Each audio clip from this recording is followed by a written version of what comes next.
Alright, can we beat a Blade Dancer to get the 5-win streak in 1700?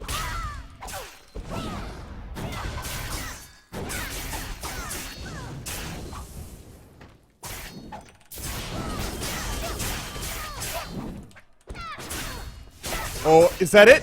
Yes, we can! There we go, boys! So I'd say 99% of you guys who are subbed to me on YouTube either currently play League of Legends or you used to play League of Legends and you quit, but you stayed subbed to me because you're just that nice. Meaning I don't have to tell you guys that MOBAs like League of Legends have been incredibly big in the gaming industry for the past 5 years, half a decade at this point. Whether it's League or Dota or Smite, these feel like gigantic names that have a huge presence in the gaming world, making it easy to forget that it wasn't that long ago that MMOs were king. Really, until MOBAs exploded in 2010 and beyond, most of the 2000s, everyone was captivated by MMOs. Whether it was Ultima Online, or Asheron's Call, or Dofus, or RuneScape, or EVE Online, or Guild Wars, or World of Warcraft, all of these games, MMOs, were what everyone was addicted to. They were the hot genre that everyone was playing. You could argue there were a number of different reasons why MMOs exploded in the way that they did, but I would say it's mostly because of online gaming's presence, how it came about, and how fucking cool it was. Especially around the turn of the century was when we really got to see the power of the internet. I mean, you no longer had to have a LAN party to play Halo with a bunch of guys. You could do it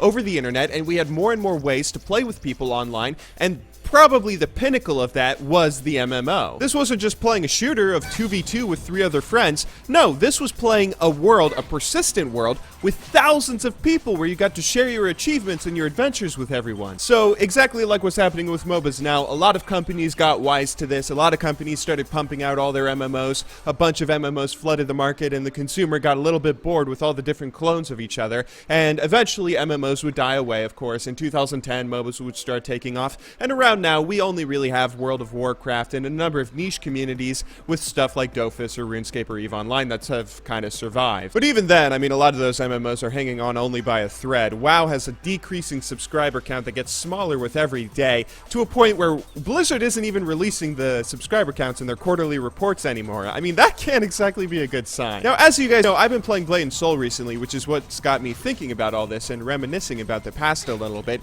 and I've kind of been wondering, what is it that really got us to stop playing MMOs? I mean, I kind of explained why it is that we stopped playing MMOs, or at least why they stopped being the #1 thing in the gaming industry that everyone was trying to make, but MMOs also don't quite feel as fun or exciting or expansive as they once did. I mean, that's not bad business practice. It's not the only reason that MMOs are on a decline. I'm not entirely sure why that is, but I have a hypothesis. I think it's because we all started growing up. When we all first started playing MMOs, we went into every world, every new game with a sense of wonder and awe at all the possibilities of what might happen. We really didn't know. A lot of us were kids, and even those of us who weren't kids, this was the first real experience that we had with the power of online gaming, with what online gaming could be in the future.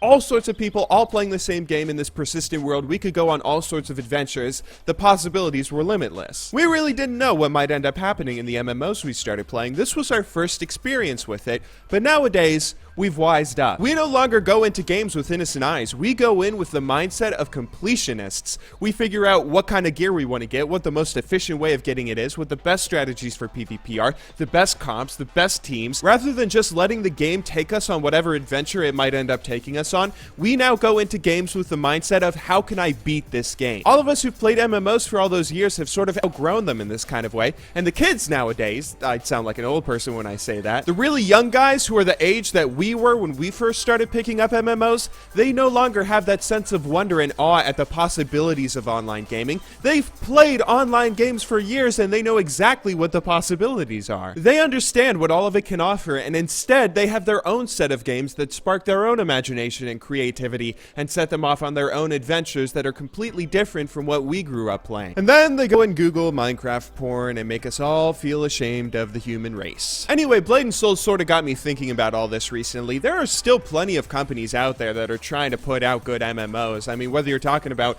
Blade and Soul or Black Desert Online or Guild Wars 2 or Final Fantasy or some of the Kickstarter games, stuff like Dark Age of Camelot, there's still a bunch of people that really enjoy MMOs, and MMOs still have something to offer the world. Because of our changed mindsets, though, I wonder if any of them are ever actually going to be able to survive the terminal condition of being an MMO. If any will, I'd actually say Blade and Soul probably has a pretty good shot. Having combat that's so in-depth that it's like a fighting game sort of caters to that mentality, that gamer mindset of wanting to dissect a game rather than just getting lost in its world. I'm sure as hell enjoying it, at least. I hope you guys don't mind me mentioning it in so many videos. I'm just having fun with it. I'm not getting paid to promote the game or anything. I'm just having fun and trying to share my experiences with you guys. Anyway, I hope you guys all enjoyed watching this video. I will see you all in the next one, of course, but until then, thank you very much for watching.